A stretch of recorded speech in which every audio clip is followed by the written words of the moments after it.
Hola a todos y bienvenidos a una nueva inmersión profunda. Hoy nos vamos a adentrar en el Reglamento de Seguridad para la Construcción y Obras Públicas de Ecuador, para entender un poco mejor cómo este país busca proteger a sus trabajadores y al público en un sector tan vital como es la construcción. Sin duda un sector clave para el desarrollo, pero que a la vez conlleva riesgos importantes. Exacto, este reglamento, conocido como Acuerdo Ministerial 174, fue publicado en 2008 y modificado por última vez en 2017. Lo interesante es que no se limita a enumerar reglas, sino que busca crear una verdadera cultura de seguridad. Totalmente. Y eso se nota desde la sección Considerando, donde se establece la responsabilidad del gobierno ecuatoriano en el bienestar de los trabajadores y se menciona la importancia de alinearse con estándares internacionales como los de la OIT y la Comunidad Andina. O sea, si Ecuador no está inventando la rueda, se basa en las mejores prácticas a nivel mundial. ¿Y qué me dices del glosario? Hay algunas definiciones que me llamaron la atención, como la de seguridad y salud en el trabajo, que va más allá de la simple ausencia de accidentes. Claro, se entiende como una disciplina que evalúa las condiciones de trabajo y busca prevenir los riesgos de manera integral. Y hay otros términos interesantes como intermediación laboral y tercerización de servicios complementarios que reflejan la complejidad de las relaciones laborales en el sector. Es verdad, la construcción actual involucra a muchos actores diferentes. ¿Y qué te parece la inclusión de la psicosociología laboral? Me parece un acierto. La salud mental de los trabajadores es tan importante como su seguridad física, y aunque el reglamento no profundiza en este aspecto, al menos lo menciona como un factor a considerar. Pasando a lo concreto, ¿qué te parece el artículo 3 sobre las responsabilidades del empleador? Es un artículo clave que establece las bases para una cultura de seguridad proactiva. Lo que más me llama la atención es el énfasis en la prevención y en priorizar las medidas colectivas de seguridad, como las barandillas o los sistemas anticaídas, por encima de los equipos de protección individual. Tiene sentido. Es mejor evitar que el accidente ocurra a proteger al trabajador de sus consecuencias. Exacto. Y el reglamento no se queda ahí. También obliga al empleador a proporcionar equipos de protección personal gratuitos, investigar a fondo los accidentes, implementar acciones correctivas y, por supuesto, brindar capacitación exhaustiva en seguridad a sus trabajadores. Es decir, se busca un enfoque integral donde el empleador es el principal responsable de la seguridad en la obra. ¿Y qué hay de los trabajadores? ¿Cuáles son sus derechos y obligaciones? El reglamento establece un equilibrio interesante entre derechos y obligaciones. Por un lado, los trabajadores tienen derecho a un entorno laboral seguro, a negarse a trabajar en condiciones inseguras y a recibir información y capacitación sobre los riesgos. Pero por otro lado, Por otro lado, también tienen la obligación de seguir los procedimientos de seguridad, reportar peligros y utilizar correctamente los equipos de protección personal. Es una responsabilidad compartida. es decir, no se trata solo de que el empleador cumpla con las normas, sino de que los trabajadores también asuman un rol activo en su propia seguridad y la de sus compañeros. ¿Y cómo se organiza la seguridad en una obra en Ecuador? El reglamento establece un sistema bastante inteligente que se adapta al tamaño de la obra.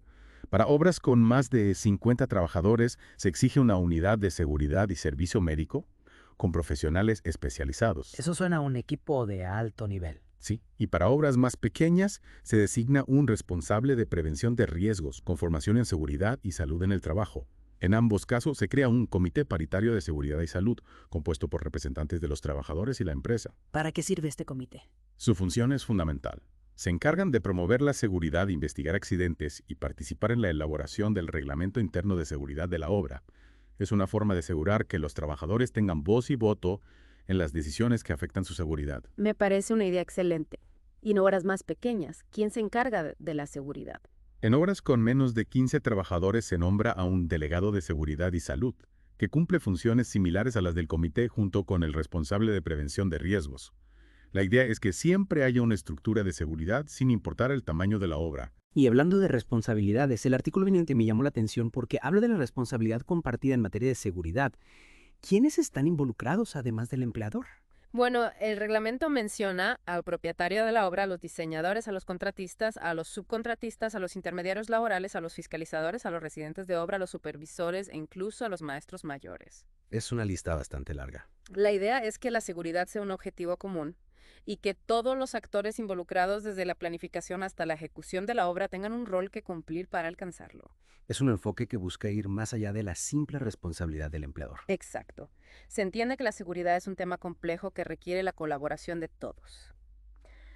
Ahora bien, para entender cómo se traduce todo esto en la práctica, me gustaría que analicemos algunas de las actividades específicas que el reglamento aborda en detalle. Me parece perfecto. Empecemos por las excavaciones, que son una de las actividades más riesgosas en la construcción. ¿Qué dice el reglamento al respecto? El artículo 41 es muy completo en cuanto a excavaciones. Se establecen ángulos máximos de talud para paredes no intibadas, dependiendo del tipo de terreno. Se detallan los requisitos para la intibación y la protección contra caída de objetos, la ventilación en excavaciones profundas, el control del ambiente en caso de riesgo de asfixia o intoxicación. Es decir, se busca cubrir todos los aspectos de la seguridad en las excavaciones.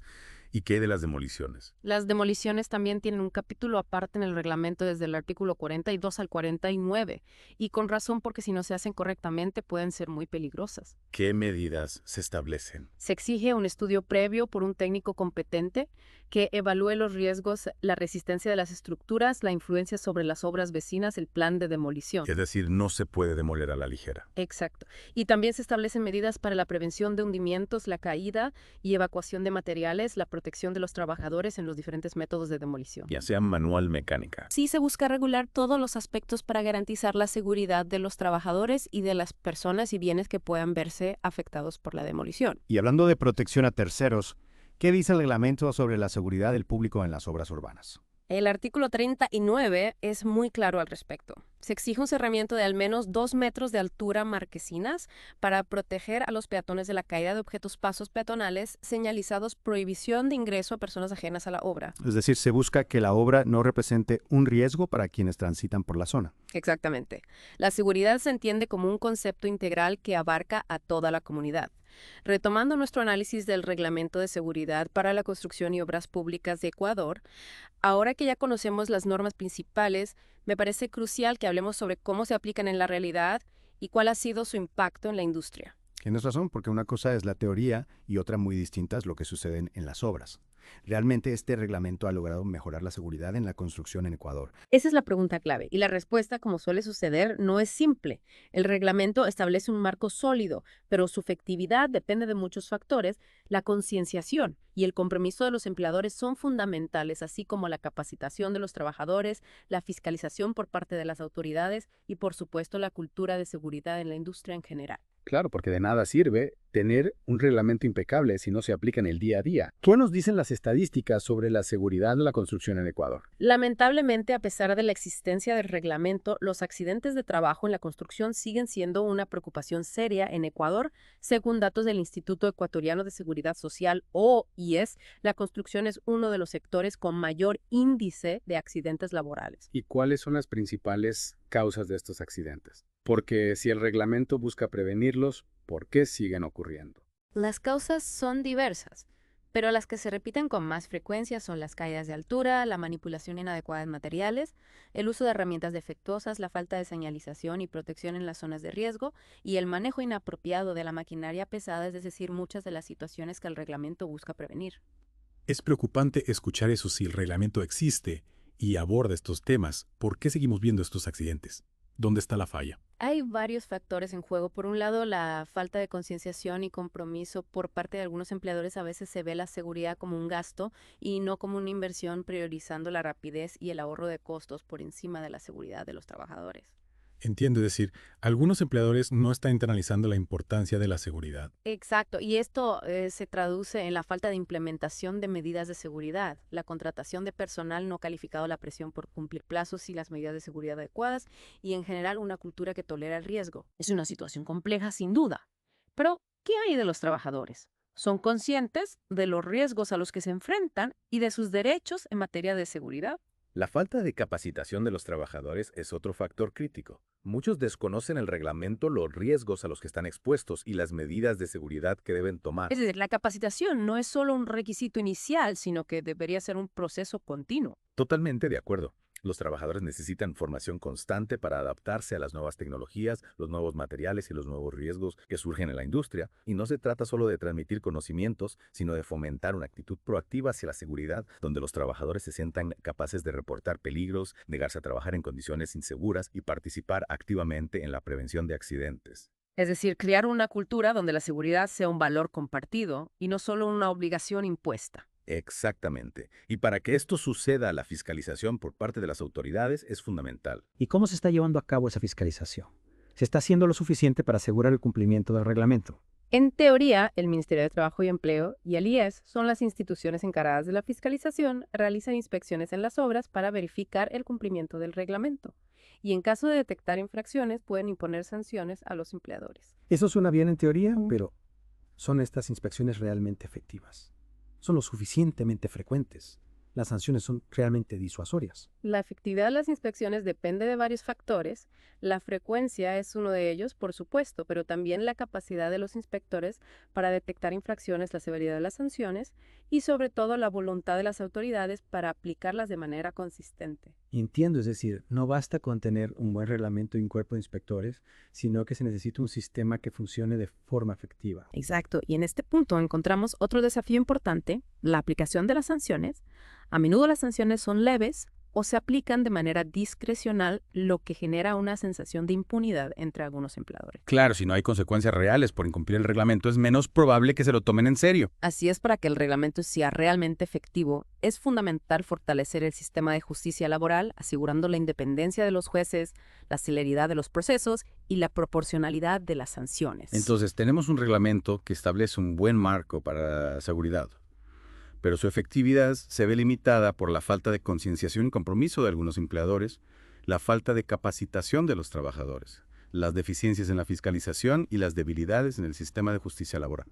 Es así. Es un resumen bastante acertado de la situación actual. Sin embargo, no quiero dar una imagen totalmente negativa a pesar de todos estos desafíos. También hay avances importantes en materia de seguridad en la construcción en Ecuador. Me alegra escuchar eso. ¿A qué te refieres con avance? En los últimos años hemos visto un creciente interés por la seguridad en la construcción, tanto por parte de las empresas como de los trabajadores. Cada vez más empresas implementan sistemas de gestión de la seguridad y salud en el trabajo, invierten en la capacitación de sus trabajadores y buscan certificarse en normas internacionales de seguridad. ¿Y a qué se debe este cambio? Hay varios factores que lo explican. Por un lado, la presión de los clientes, que cada vez son más exigentes en materia de seguridad. Por otro lado, la concienciación de que la inversión en seguridad no solo protege a los trabajadores, sino que también reduce costos a largo plazo al evitar accidentes, indemnizaciones y retrasos en las obras. Es decir, las empresas están empezando a ver la seguridad como una ventaja competitiva y no como un gasto. Exactamente. Y este cambio de mentalidad también se refleja en los trabajadores, que cada vez son más conscientes de sus derechos y más proactivos en la exigencia de condiciones de trabajo seguras. Ya no se conforman con trabajar como sea, sino que buscan trabajar de manera segura. Me parece muy positivo este cambio de actitud tanto en las empresas como en los trabajadores. Sin duda, y esta tendencia se ve reforzada por el desarrollo de nuevas tecnologías que facilitan la prevención de riesgos. ¿A qué tipo de tecnologías te refieres? Por ejemplo, los sistemas de detección de caídas, los dispositivos de protección personal inteligentes, la realidad virtual para la simulación de escenarios de riesgo.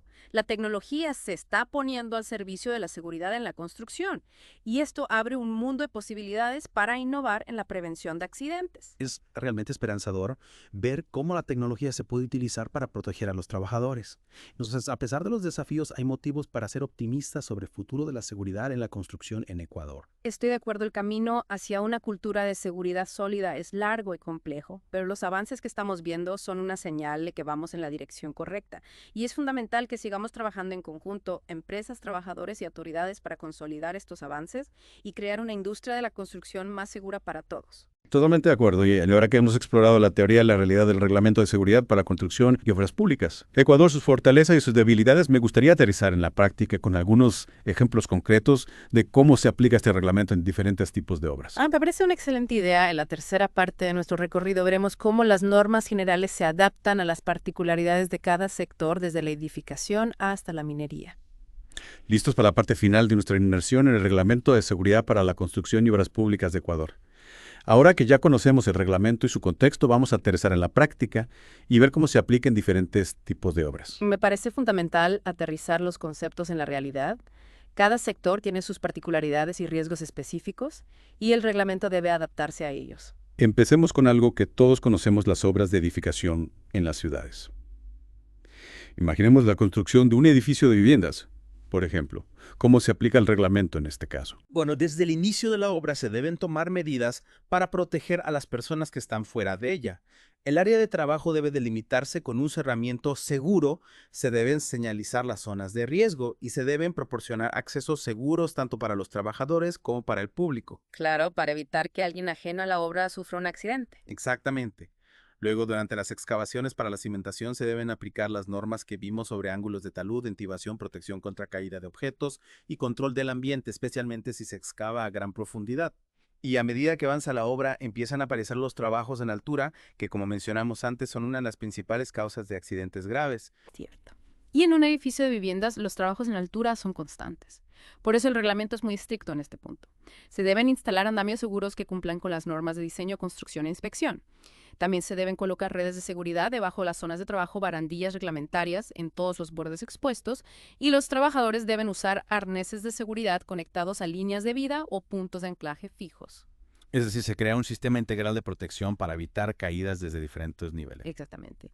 Y no solo eso, también se debe prestar atención a la manipulación de materiales, que en un edificio de viviendas puede incluir bloques, ladrillos, cemento, varillas de acero, etc. Materiales que pueden ser bastante pesados y difíciles de manejar. Claro, por eso es importante capacitar a los trabajadores en las técnicas correctas para el levantamiento manual de cargas, establecer límites de peso para evitar lesiones y utilizar equipos de levantamiento mecánico, siempre que sea posible, como grúas, montacargas o sistemas de poleas. Y hablando de equipos, no podemos olvidar las herramientas que se utilizan en la construcción, desde un simple martillo hasta una sierra eléctrica. Todas pueden ser peligrosas si no se usan correctamente. Totalmente de acuerdo. El reglamento exige que todas las herramientas sean inspeccionadas regularmente para asegurar su buen estado, que los trabajadores sean capacitados en su uso correcto y que se utilicen los equipos de protección personal adecuados como guantes, gafas de seguridad y protección auditiva. Es decir, la seguridad se cuida en cada detalle, desde las grandes estructuras hasta las herramientas más pequeñas. Exactamente. Y no solo durante la construcción, sino también en la fase de demolición de estructuras existentes si las hubiera. En este caso se aplican las normas específicas que vimos antes sobre el estudio previo de la estructura, la prevención de hundimientos, la caída y evacuación de materiales y la protección de los trabajadores. Un proceso que debe ser igual de riguroso que la construcción en sí misma. Sin duda. Y una vez finalizada la obra, se debe asegurar la señalización adecuada de las instalaciones, como las salidas de emergencia, los extintores, los tableros eléctricos, etcétera, para garantizar la seguridad de los futuros ocupantes del edificio. Un último paso para completar el ciclo de seguridad en una obra de edificación. Y ahora que hemos visto un ejemplo en el sector de la edificación, pasemos a las obras de infraestructura vial como la construcción de carreteras o puentes. ¿Qué aspectos destacarías en este tipo de obras? En las obras viales, el uso de maquinaria pesada es fundamental. Excavadoras, retroexcavadoras, motoniveladoras, rodillos compactadores, camiones de volteo.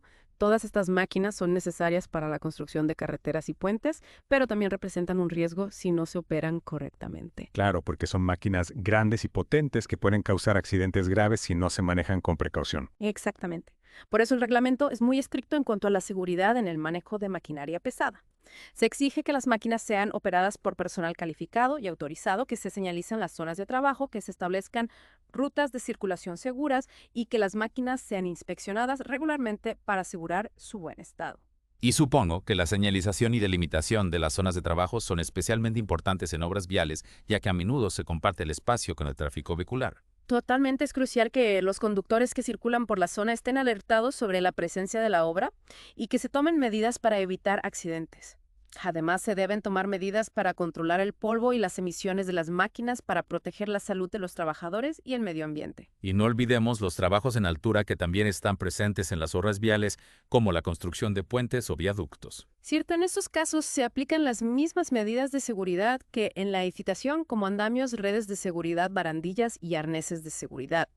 La seguridad en los trabajos en altura es fundamental independientemente del tipo de obra. Y hablando de sectores con riesgos específicos, la construcción de infraestructuras energéticas como centrales eléctricas representa un desafío particular. Sin duda. En este tipo de obras, la seguridad eléctrica es crucial. Se trabaja con alto voltaje y hay riesgo de electrocución, por lo que se deben tomar medidas muy estrictas para proteger a los trabajadores. ¿Qué tipo de medidas, por ejemplo? Los trabajadores deben ser capacitados específicamente en la prevención de riesgos eléctricos, se deben señalizar las zonas de peligro y se deben utilizar herramientas y equipos con aislamiento adecuado.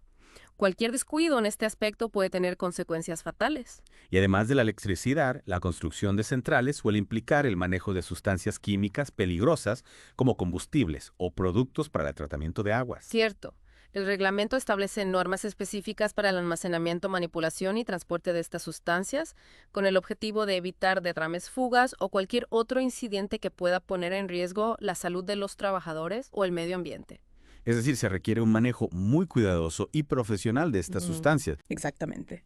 Los trabajadores deben usar equipos de protección personal adecuados como máscaras, guantes y trajes especiales, y se debe contar con planes de emergencia para responder a posibles derrames o fugas.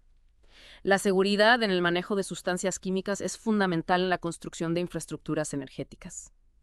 Y para finalizar nuestro recorrido por los diferentes sectores, hablemos de la minería, que es una de las actividades más peligrosas del mundo. ¿Cómo se aplica el reglamento en este sector? La minería implica riesgos inherentes a la actividad como derrumbes, explosiones, inundaciones y exposición a gases tóxicos. El Reglamento de Seguridad para la Construcción y Obras Públicas se aplica a las obras de construcción en las minas, pero además existen reglamentos específicos para la actividad minera que establecen medidas de seguridad aún más rigurosas para proteger a los trabajadores. Claro, porque los riesgos en la minería son mucho mayores que en otros sectores. Exactamente. En la minería subterránea, por ejemplo, se debe asegurar la ventilación adecuada de los túneles para evitar la acumulación de gases tóxicos, se deben reforzar las paredes y techos para prevenir derrumbes, se deben señalizar las rutas de evacuación y se deben realizar simulacros de emergencia periódicamente para que los trabajadores sepan cómo actuar en caso de un accidente. Y en la minería a cielo abierto, ¿cuáles son los principales riesgos? En la minería a cielo abierto, los riesgos también son considerables, especialmente los relacionados con el manejo de explosivos y el movimiento de grandes volúmenes de tierra y roca. Para el manejo de explosivos se deben delimitar las zonas de voladura, evacuar a los trabajadores a una distancia segura, utilizar explosivos de calidad certificada y controlar la vibración generada por las explosiones para evitar daños a las estructuras cercanas. En cuanto al movimiento de tierras, se aplican las mismas medidas de seguridad que en las obras viales, como la capacitación de los operadores, la señalización de las zonas de trabajo y la inspección regular de la maquinaria. Es decir, la seguridad en la minería es un tema complejo que requiere medidas específicas para cada tipo de actividad y un alto nivel de concienciación y compromiso por parte de las empresas y los trabajadores. Sin duda, la seguridad en la minería no se puede tomar a la ligera. Cualquier error puede tener consecuencias muy graves. Y con este recorrido por diferentes tipos de obras, hemos llegado al final de nuestra inmersión profunda en el Reglamento de Seguridad para la Construcción y Obras Públicas de Ecuador. Espero que esta inmersión haya servido para comprender mejor la importancia de la seguridad en la construcción, un sector vital para el desarrollo del país, pero que a la vez conlleva riesgos importantes para los trabajadores. Así es. El reglamento que hemos analizado establece un marco sólido para la seguridad, pero su efectividad depende de la concienciación y el compromiso de todos los actores involucrados, empresas, trabajadores, autoridades y la sociedad en general. Trabajar de manera segura no es solo un derecho, sino también una responsabilidad que todos debemos asumir. Muchas gracias por acompañarnos en esta inmersión profunda. Hasta la próxima.